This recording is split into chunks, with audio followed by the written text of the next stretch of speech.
सुबह जल्दी उठ जाया करो और उठकर अपने हाथों से कुछ ना कुछ भोजन पका दिया करो। जब तुम ऐसा करोगे ना तो तुम्हारा पेट ज़्यादा भरेगा, तुम्हें संतुष्टि ज़्यादा मिलेगी उस भोजन से जो तुम्हारे मेहनत से बनी है। और सिर्फ इतना ही नहीं, जो लोग तुमसे गुस्सा भी रहते हैं ना, उनका गुस्सा भी तुरंत गायब हो जाएगा। जब किसी को प्रेम से बनाकर स्वादिष्ट भोजन परोसोगे ना तुम, तो फिर सबका प्रेम तुम्हें मिल जाएगा, क्योंकि ये भोजन एक ऐसा ज़रिया है ना जिससे प्रेम भी पहुंचता है और बहुत जल्दी पहुंचता है।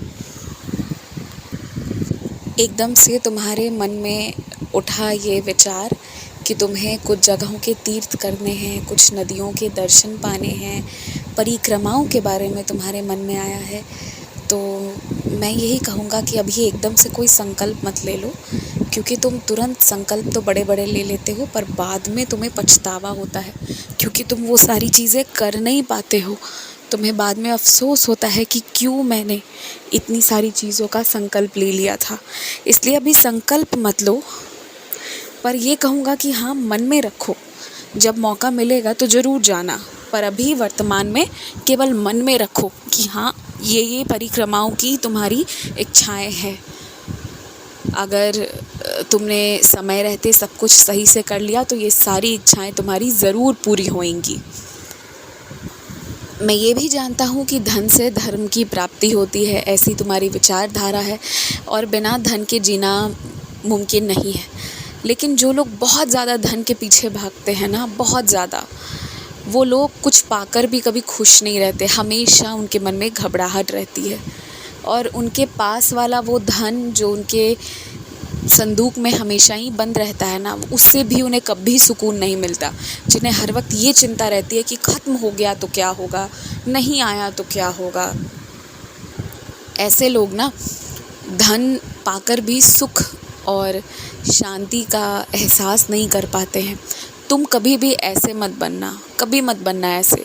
जब मिले जो मिले तो उसको ना पाने के बाद एहसास करना कि तुमने वो पाया है।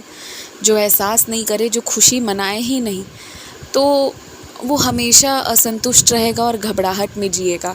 और एक बात पता है, जहाँ मानसिक शांति नहीं है वहाँ कुछ भी नहीं है। जो अभी गैया के बछड़े हुए हैं ना, उनकी तुम सेवा करना। तुम खड़े होकर बहुत देर घास नहीं खिला सकते, तुम उन्हें नहला नहीं सकते, लेकिन हाँ, तुम गौशाले में अपने मेहनत की कमाई में से थोड़ा सा हिस्सा दे सकते हो और सहयोग कर सकते हो।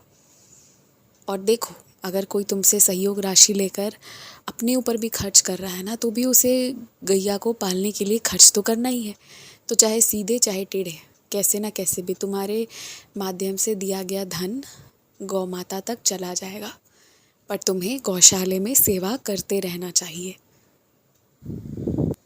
और याद रखना मेरी बात, ढूंढ कर तुम गौशाले निकालना आसपास के, और वहाँ जाकर थोड़ी सी सहूलियत की धनराशि ज़रूर देकर आना, दान करके आना। मैं जानता हूँ कि मैं तुम्हें आए दिन कभी यहाँ दान, कभी वहाँ दान, कभी ये कभी वो बतलाते रहता हूँ, लेकिन तुम जानते हो मैं ऐसा क्यों करता हूँ कि एक बार नहीं कहकर हमेशा थोड़े थोड़े टुकड़ों टुकड़ों में बोलते रहता हूँ। क्योंकि मैं चाहता हूँ हर तरह से, हर तरीके से तुम्हारे पास आशीर्वाद रहे, और तुम्हारे कर्मों में ना ये भी लिखा रहे कि तुमने हर तरह की सेवाएं की है, हर तरह की सेवाओं में तुम्हारा योगदान रहा है। और तुम्हारे दिए गए पैसों का अगर कोई दुरुपयोग करता है तो वो उसके लिखावट में गलत आएगा, तुम्हारे में नहीं आएगा। तुमने तो जिस उद्देश्य के लिए दिया था, तुम्हारे हिस्से तो वही लिखा हुआ आएगा। इसलिए मैं चाहता हूँ हर एक तरह की चीज़ें हों तुम्हारे कर्म के हिस्सों में। खुश रहो, मुस्कुराते रहो, सेवा करते रहो। सेवा ही जीवन को बदल सकता है, सुंदर, आनंदमयी, कृपामयी बना सकता है।